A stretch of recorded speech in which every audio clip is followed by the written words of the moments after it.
Next లవోదిక సంఘకాలపు దూత ప్రవక్త William బ్రన్నాం గారు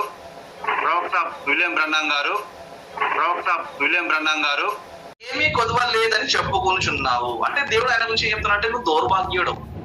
ఓకే, దౌర్భాగ్యుడవు, దిక్కుమాలిన వాడును, ఓకే, దరిద్రుడును, గుడ్డివాడును, దిగంబరునై.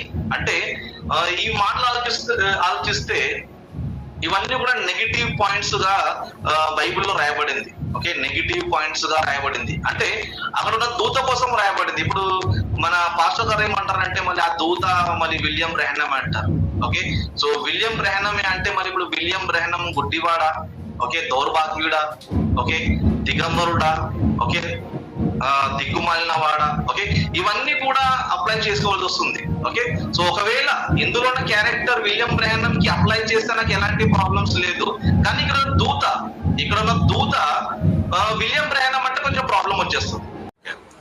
ఇక్కడ మీరు అదేమంటారు అస్సలు అర్థం చేసుకోవటం లే. ఆ క్యారెక్టర్ ఆయన కోసం అని కాదు, సంఘమునకు ఆ క్యారెక్టర్ ఆయన కోసం అని కాదు, సంఘమునకు ఆ క్యారెక్టర్. లవోదిక సంఘకాలపు దూత ప్రవక్త విలియం బ్రన్నాం గారు. మీరు చివరి ఒక మాట లవోదిక సంఘం దూత అన్నారు. ఓకే, సో మీరు పర్ఫెక్ట్ గా మీరు ఎంచుకున్నారు. ఓకే, 7వ దూత క్యారెక్టర్ అస్సలు బాగలేదు.